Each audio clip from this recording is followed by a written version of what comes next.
7 on the traffic enforcement. We're leaving Hannigan.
bar ready, 41 and quarters.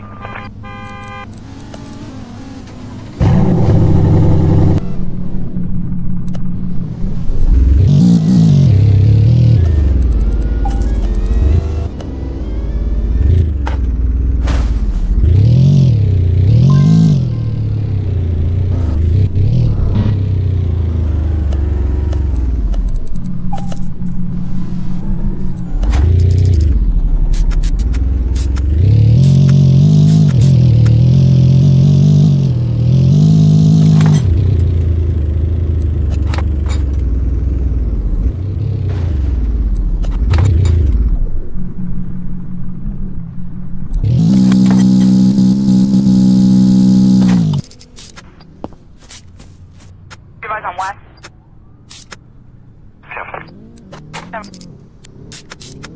Some of our Gall units, west has 1033. Out there a while. Yeah, 10-4, please. 97. Boulevard, copy ops.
I'm desperately begging you. There's a link in the description. There's a code. Mark a journey.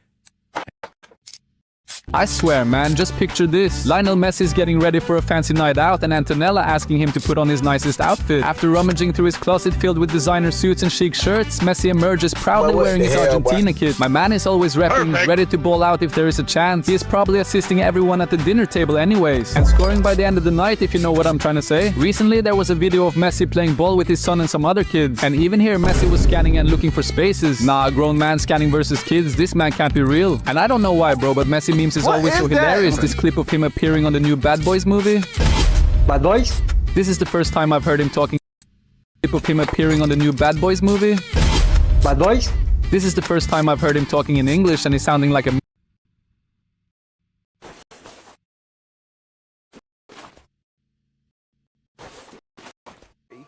Mercedes have decided they do not want to be behind the Red Bull for the final flying run, and there they are. Hamilton ahead of Bottas behind Norris. There they are. Hamilton ahead of Bottas behind Norris as he goes through turn 5. And Perez has led to well.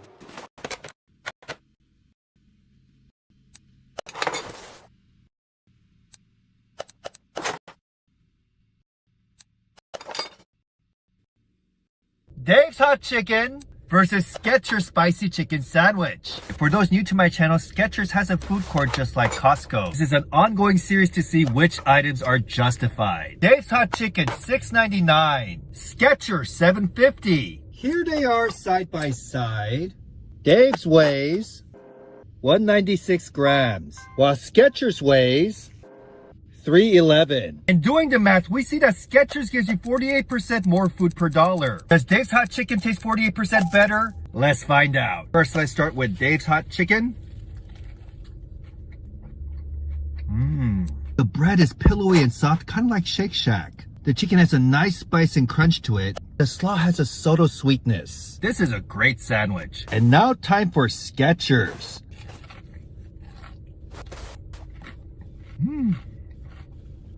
I didn't think it was going to be this spicy. The bread is very similar to Dave's. I kind of wonder if they get it from the same company. They give you a much bigger piece of chicken. It has a much thicker batter. It has a very hard crunch, almost like a cookie. It has pickles but no slaw.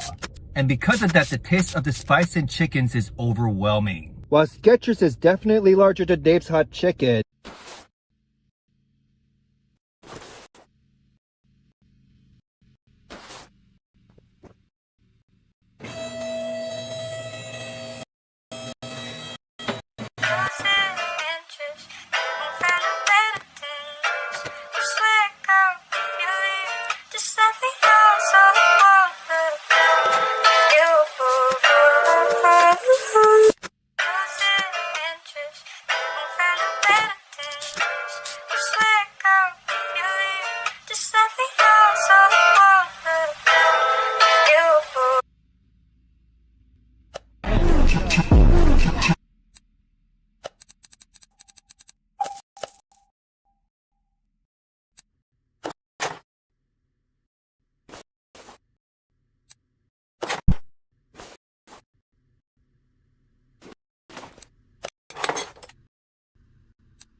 Here you go, my friend. One chicken poutine. See you soon, my friend. See you very soon.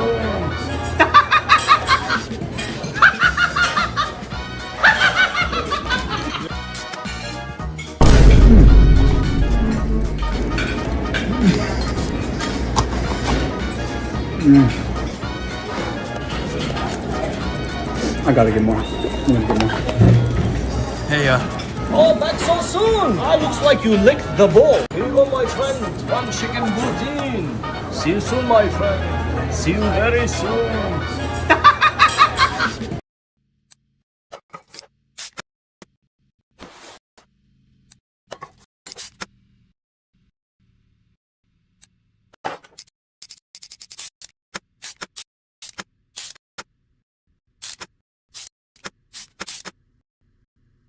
Let's make a $1, $10, and $100 TV dinner. For the $1 version, I'm going with kids cuisine mainly for the nostalgia. This definitely tasted a lot better as a kid because everything besides the chicken nuggets is actual garbage. Still beats Gordon Ramsay's TV dinners. For the $10 version, I'm basically just making a better version of the kids cuisine, so tell that penguin to take some notes. First thing they did wrong is they didn't use Thermopro's Temp Spike Plus to ensure a perfect cook. Every TV dinner I've tried has messed up the corn and mashed potatoes. It's like they brainstorm how to make the shittiest versions of them. For the dessert, a meal like this deserves some Oreos. It came out delicious and made me contemplate making my own TV dinners. For the $100 version, I'm cooking up an A5 Wagyu ribeye. I actually can't afford to cook this wrong, so back with the Temp Spike Plus we go. I don't know who can actually down an entire A5 Wagyu ribeye by themselves, but if that's you, I suggest seeking medical attention. For the side, I'm doing truffle oil mashed potatoes and Lindor truffles for the dessert. This version was really good, but I started to get sick of it after about 3 bites, so my winner has to be the $10 version. Let's make a $1, $10, and $100 TV dinner. For the $1 version, I'm going with kids cuisine mainly for the nostalgia. This definitely tasted a lot better as a kid because everything besides the chicken nuggets is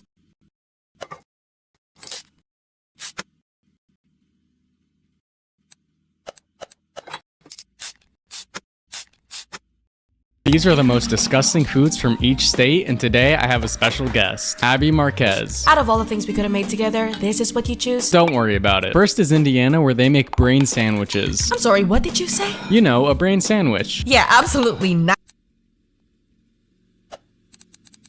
I just might have the world's biggest sweet tooth. Like, I don't think you understand. You put some baked goods like a muffin or a cookie in front of me and Lord knows I'm fucking that up. My greatest weakness though is pie and cheesecake. Don't even get me started. The only problem is I also put on weight like a madman, and cheesecake is about a bazillion calories per slice. If I could pick one superpower, it would be to choose the amount of calories in whatever I eat. This is why I'm sharing with you one of my favorite recipes for a low-calorie cheesecake. But not so low to where it's like actually dry and disgusting, but also not so high to where you feel like Peppa Pig after enjoying some. Would you look at that? You're actually learning something on here. If you want the recipe, go follow me on Pepper, where I'm gonna be remaking the world's most popular snacks using only the ingredients guide on the back. This week, it's one of me and your dad's favorite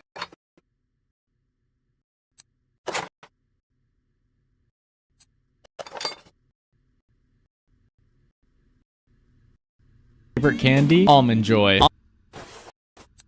Almond Joys get some of the most hate for literally no reason. If you're allergic to coconut or something, whatever, that's fine. But if you're not, you have absolutely no reason to hate on these. They're amazing. I have an ongoing theory that a love for Almond Joys comes with maturity. If you haven't had one in a while, try it out and let me know if you still hate it. Of course, I had to eat some of the almonds like a dad at their kid's soccer game. The only change I would make to them is using dark chocolate instead of milk chocolate. It's just overall better. I'm willing to argue Almond Joys are better than Snickers, Three Musketeers, and Milky Ways combined. The only things that really beat it out are Kit Kats and Ferrero Rochers. My addition of dark chocolate definitely made these better, and everything else I nailed. Another win for the books. Remaking the world's most...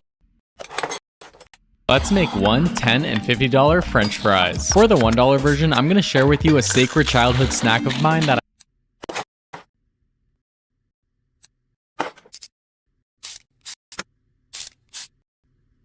I love. All you gotta do is cut up some potato into fry form, add a bit of salt, and you're good. If you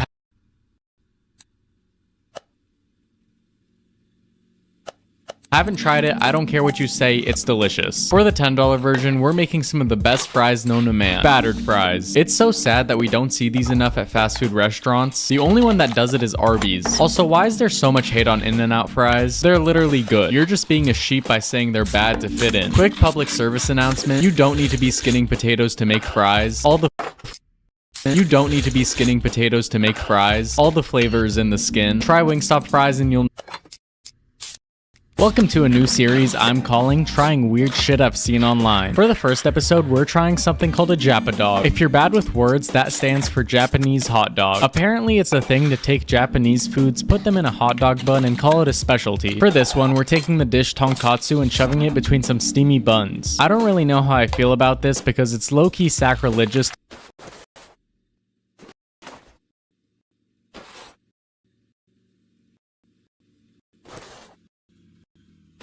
to mess around with hot dogs. And if you still haven't tried the Seattle dog after my countless praise, please do so now. Your life will be changed forever, trust me. If you guys come across any weird ass recipes or foods, let me know in the comments so I can rate it. The Japadog lands on strange for my weird to shit scale. Welcome to a new series I'm calling Let's try fair food. Summer is here, which means millions of Americans are about to shove down their throats some of the most horrific things known to man. One of those things being a donut burger. I've seen this thing online, but I've never had the horror of trying it myself. Today that changes. But I wish it didn't. This thing is not worth the heart attack. Next up, I saw this and knew immediately that I had to try it. It's a corn dog, but the hot dog is stuffed inside a pickle. How fucking awesome does that sound?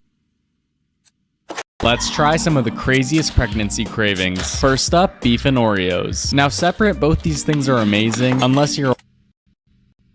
If you're unlike me, you probably don't shotgun a C4 right before a workout, so let's make some pre-workout gummies instead, you wimp. While we're on the topic, let's talk about gym etiquette. First things first, please be aware of how bad you smell. I don't need to be inhaling your BO while I'm working out, so do us all a favor and keep some deodorant in your gym bag. Next, you know the section between the dumbbell rack and all the seats? Yeah, you can't work out there. Like seriously, stop. You're blocking everyone else from grabbing dumbbells. Last and most important, I get it if you want to film your gym videos and put them online, but 1, don't film other people without them knowing, you creep, and 2, don't get mad if someone walks in front of your shot. It's a public gym, not a film studio. The one thing you should try is these pre-workout gummies because they're pretty damn good. If you're unlike me, you probably don't shotgun a C4 right before a workout.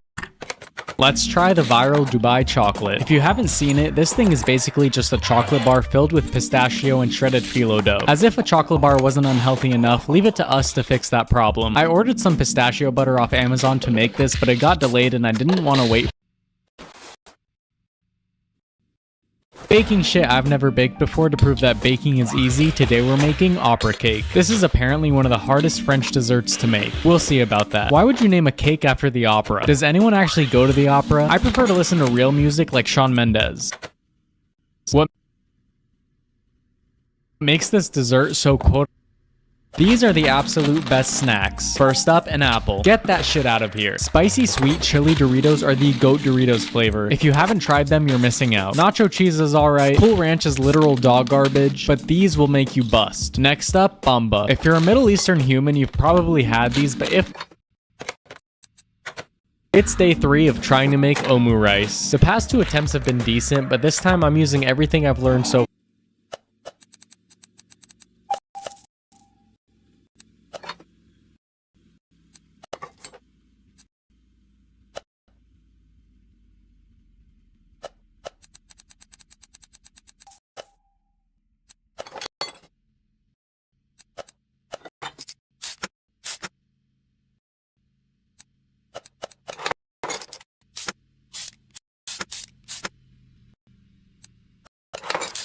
I'm trying things I've been too scared to try. First up, the hamburger helper. Not only does this weird glove character look demonic, but I never understood what these do. I didn't realize until just now that you need your own ground beef to use this thing. That's not very helper-like. The only things in the box are macaroni and what smells like straight taco seasoning. All it says is to cook the beef, add water and everything else, and let it cook. Listen, I wanted to shit on this so bad, but I can't. It was actually pretty damn good. Next up, Cheetos mac and cheese. I don't know who thought this would be a great idea, but there are like 5 different flavors of this already. I opted for flaming hot, and all that came in the box was lowest quality pasta and a bag of red 40 and cayenne. This thing turned out so bright red, I was honestly in fear for my life when eating it. They definitely got the spice right, but somehow it lacks a lot of cheese. I'd pass. Last and probably least, the Hungry Man. You know when you see something and you just know that they're doing too much? Yeah, that's this. I can almost guarantee that none of it tastes good. Also, on top of all that, it takes 40 minutes in the oven. Might as well cook it yourself. The steak tasted like mush and the mashed potatoes like gravel. It sucks. I'm trying things I've been too scared to try. A while back, I attempted to make omu rice for the first time but wasn't able to do it. Today, I'm back for vengeance. I haven't had any practice since, but I do remember a few things I did last time that helped. First, make sure the eggs are beaten so much they're unrecognizable. Next, make sure the pan is ripping hot like your mother. Lastly, just go to town with your chopsticks. I grabbed my spatula and tried to form it into an oval and then flipped. For the first attempt, it turned out okay. This time, I'm gonna do the same thing, but I'm turning down the heat just a little. Remaking the world's most popular snacks using only the ingredients guide on the back as a guideline, today we're making goldfish. The first ingredient on this was smiles, and I can say with full confidence that the people working in the factories to make these are not smiling. I figured goldfish were like 90% cheese, so I just shredded the whole block and threw it in there. The only spices listed were paprika and onion powder, so I threw a little MSG in there just to be safe. It also listed celery as a spice, so if any kids are watching, you can tell your parents that goldfish count as your daily veggies. This came out of the blender and the consistency felt like a mix of slime and putty. All I had to cut this was a little circle cutter, so I had to painstakingly mold each. Today, I'm making meals for Minecraft to see if it's any good. First up, the infamous pork chop, which I've only cooked once before in my life. That's why I'm using Thermopro's Temp Spike Plus to ensure a perfect cook. Apparently, pork chops can be medium rare, which is shocking to me. There's no way in hell I'm cooking this thing below well done. I usually don't like pork, but I honestly didn't mind this. It's pretty good. Next up, baked potato, which you usually find by stealing from a villager. I stole this one from my roommate Michael, who's the closest thing to an NPC you can get. Honestly, all the food in Minecraft always looked mid as shit. Notch never added any seasonings to the game, which I'd argue is pretty messed up. Nonetheless, I'm a sucker for a baked potato, especially with a bit of ketchup. Last but not least, cake. The crafting recipe for this is 3 flour with 2 sugar, 1 egg, and 3 milk. Mix that all together in a bowl and bada boom, bada bing, you got yourself a good looking cake. All in all, I'd say this meal is pretty well balanced. You got your protein, your carbs, and even dessert. I'd give this one an 8 out of 10. Today, I'm making meals for Minecraft to see if it's any good. First up, the infamous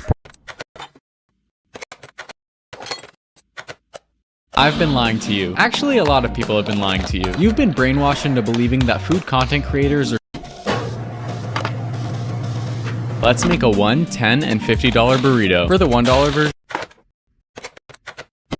I've been lying to you. Actually, a lot of people have been lying to you. You've been brainwashed into believing that food content creators or chefs are cooking up 3 Michelin star mind-boggling meals for breakfast, lunch, and dinner every day. It's not true. You know what 99% of food creators eat? Leftovers. I basically just take everything I make, save it, and create an outrageous amount of bowls with the random shit in my fridge. You think I want to cook myself something after spending all day making crazy meals for the camera? Fuck no. Oh, and you know all the people that tell you to cook it yourself and don't eat out? I bet you we eat out as much as you do, if not more. So with all that being said, learn to cook, don't eat out, and know that I'm better than you because I make fancy meals. I've been lying to you. Actually, a lot of Let's make a $1, $10, and $50 burrito. For the $1 version, we're taking our fat asses to Taco Bell. There, they have a $1 bean, rice, and cheese burrito that won't only give you no satisfaction, but stomach problems as well. For the $10 version, I'm making a fish burrito, which is so fucking underrated, it's not funny. I saw this one on Owen Hahn's channel and haven't been able to stop thinking about it since. Fish burritos are 10 times better than fish tacos. Beer-battered fish might be the only thing.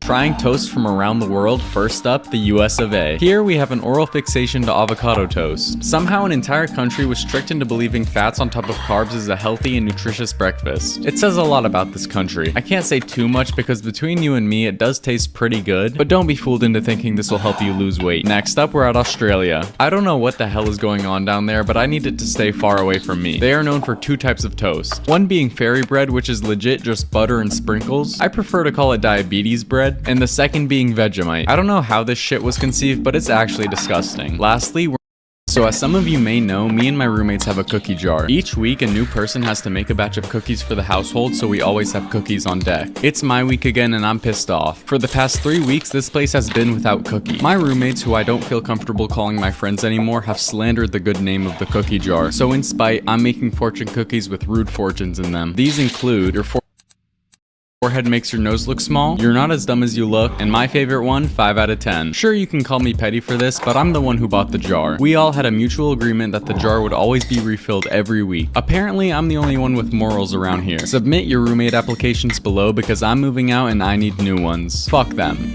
So as some of you may know, me and my roommates have a cookie jar. Each week, a new person has to make a batch of cookies for the household, so we always have cookies on deck. It's my week again and I'm pissed off. For the past 3 weeks, this place has been without cookie. My roommates, who I don't feel comfortable calling my friends anymore, have slandered the good name of the cookie jar. So in spite, I'm making fortune cookies with rude fortunes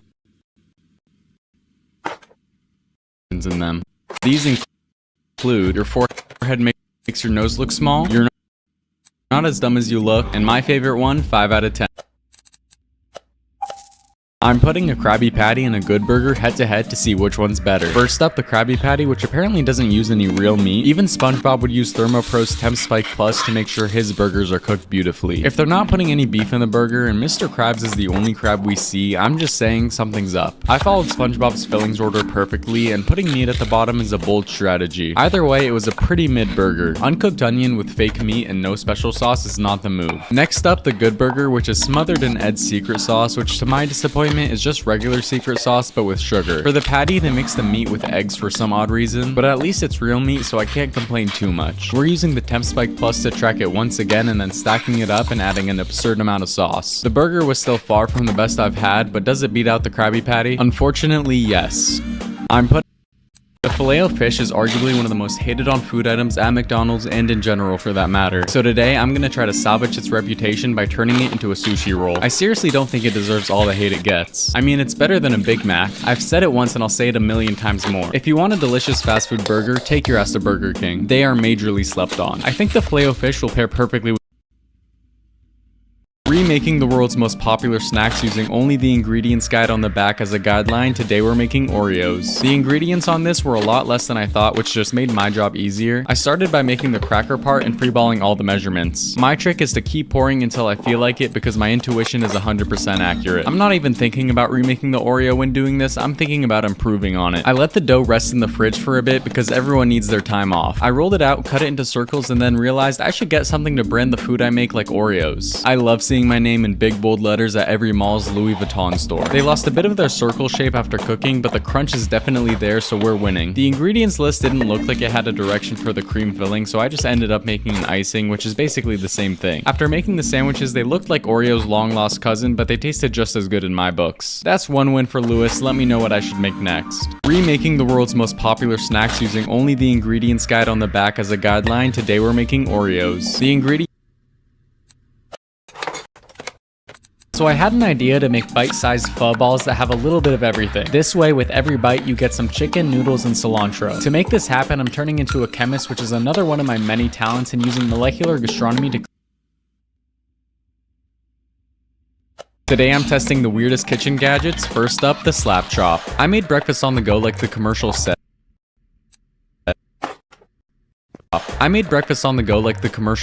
I'm not sure who the head of marketing is, but a chopped egg, green onions, and pickled breakfast is not very compelling. To my surprise though, it worked pretty.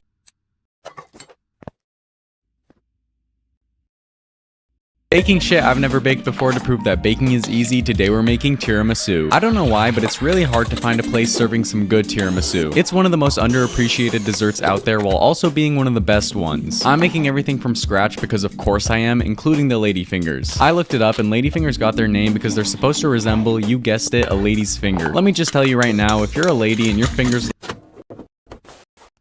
I highly suggest seeing a medical professional. I have yet to find something to bake that challenges me, and honestly, I just want a recipe where I don't have to wait an absurd amount of time in between each step. Don't worry, I'm still gonna do the sourdough bread, but the starter is taking its sweet time. I couldn't be asked to wait overnight until this thing set, so I gave it a few hours in the fridge, and I'd say it set enough. Who cares? And how did it taste? Fucking amazing. What did you expect? Once again, baking ain't shit. I am a god and my ego is still thriving. Baking shit I've never baked before to prove that Let's make a $500 burger. Cheers. Cheers. Oh my god. That is actually so good.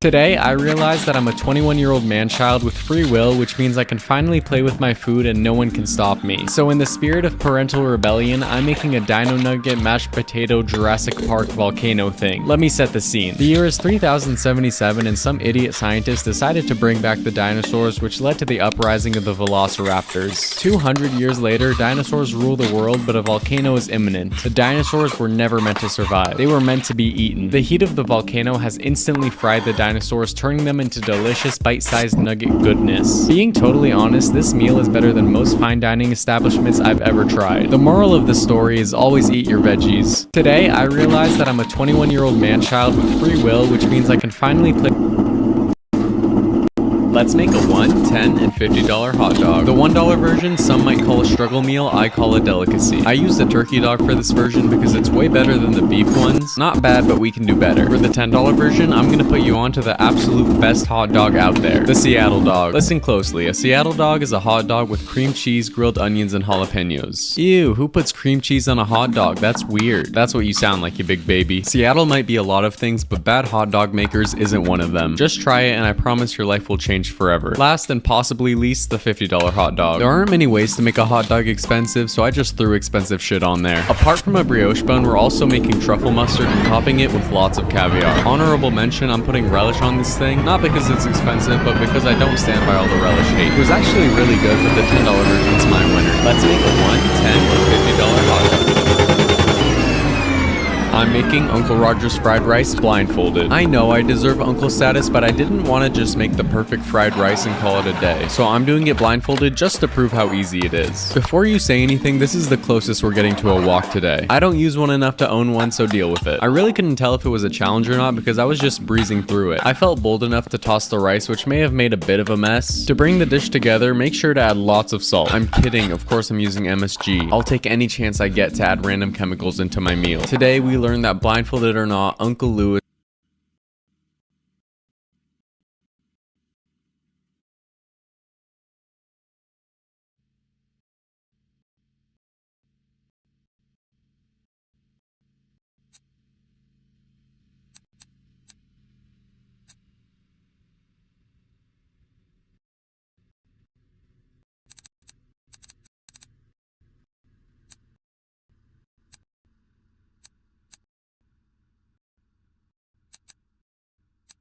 This can make the perfect fried rice. So Nigel, what do you think? I'm making Uncle Roger's fried rice blindfolded.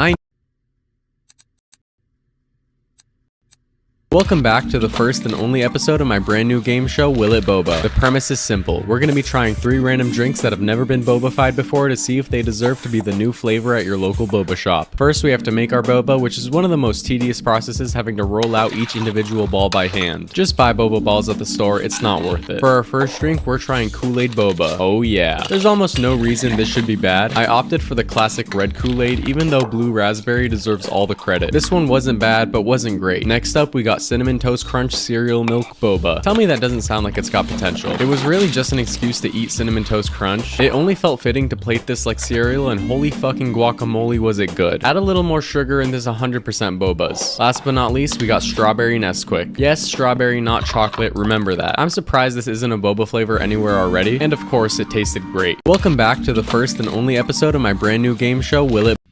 So as some of you may know, me and my roommates have a cookie jar. Each week a new person makes a batch of cookies for the household, so we always have cookies on deck. We're back together for school and it's my week again to make them. I've decided to make frosted sugar cookies. Or as some of you may know them as those cookies you see at the grocery store and hate. Real quick, did you know they have a name? They're called Loft House cookies. Isn't that strange? Anyways, I don't understand where all the animosity towards them comes from. They're really fucking good, so what if they have the taste and texture of artificial food? Your fat ass considers McNuggets fine dining, you have no say. Also, if you're a crunchy cookie type of person, those aren't cookies, those are crackers, get your facts straight. I haven't had these cookies in a while, and after my first bite, I completely regret.